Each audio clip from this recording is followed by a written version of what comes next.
Pwede ba ang gubat makaapekto sa pagkaon? Dili lang gasolina ang mahal. Pati pagkaon pwede pud musaka. Ka-journey, sa una kung makadungog ta og gubat sa laing nasod, murag layo ra kayo sa tuwa. Murag balita lang.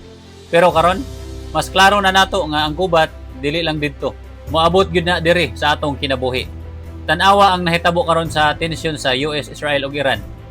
Daghan ang nag-focus sa missiles, sa attacks, sa military, pero nay usa ka butang nga dili kayo hisgutan. Ug kana ang epekto sa pagkaon. Ka-journey, paminawan ni ha.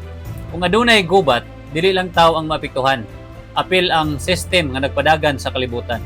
Kung ma-disrupt ang farming, kung ang mga lugar nga nag-produce og pagkaon maapektuhan, hinay ang production. Kung ma-disrupt ang supply chain, kung ang mga barko dili kaagi tungod sa tensyon sa dagat, parehas sa nahitabo sa Strait of Hormuz, nga naay US Navy presence og blockade, maglisod ang pag-deliver sa goods. Kung ma-disrupt ang transport, kung mahal ang gasolina tungod sa oil issues, mahal pod ang pag-deliver sa produkto. Unya unsay resulta? Mohinay ang supply sa pagkaon. Unya musaka ang presyo. Ka-journey, mao ni ang reality nga usahay dili nato ma-realize. Ang gubat nga layo makaapekto gihapon sa imong budget. Kay kung musaka ang presyo sa gasolina, musaka ang presyo sa pan, musaka ang presyo sa bugas, musaka ang presyo sa tanang palitonon, ug sa katapusan ang pinakaapektado kita, ordinaryong tao. Journey, kung imong tan-awon murag global problem ni. Pero kung imo gyud hunahunahon, lesson po ni sa atong personal nga kinabuhi.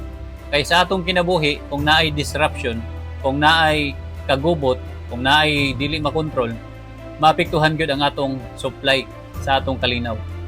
Sa pamilya, kung naay away, kung walay komunikasyon, maapektuhan ang relasyon. Sa negosyo, kung naay problema, kung walay sistema, maapektuhan ang income. Sa kaugalingon, kung wala kay disiplina, kung wala kay control, maapektuhan ang imong future. Mao ni akong realization ka journey. Ang crisis dili lang magsugod sa gawas, magsugod na siya sa gamay nga disruption nga wala gihandol. Og mao pod niya ang nahitabo sa kalibutan karon. Dili lang kalit ang crisis, hinahinay na build up sa problema hangtod maabot sa punto nga maapektuhan ang tanan. Build up tension, build up sa problema hangtod maabot sa punto nga maapektuhan na ang tanan. Ka-journey, na ako importante nga punto nga gusto nimo hinumduman. Dili nato makontrol ang gubat. Dili nato makontrol ang global events. Dili nato makontrol ang presyo sa oil. Pero natay usa ka butang nga pwede nato makontrol, ang atong kaugalingon. Pwede nato pilion magpanik o magandam, mag-complain o mag-adjust, mag-worry o magsalig sa Ginoo. Kay paminahawan ni ang tinuod nga security dili gikan sa supply sa kalibutan, kundi gikan na sa Ginoo. Kung naa ang Ginoo sa imong kinabuhi, bisan naa pay crisis, naa kay kalinaw. Bisan mahal ang mga palitonon, naa kay paglaom.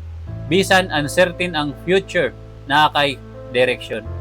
Ka-journey, ang kalibutan mahimong lisod, pero dili kinahanglan nga mawala ang imong pagtuo.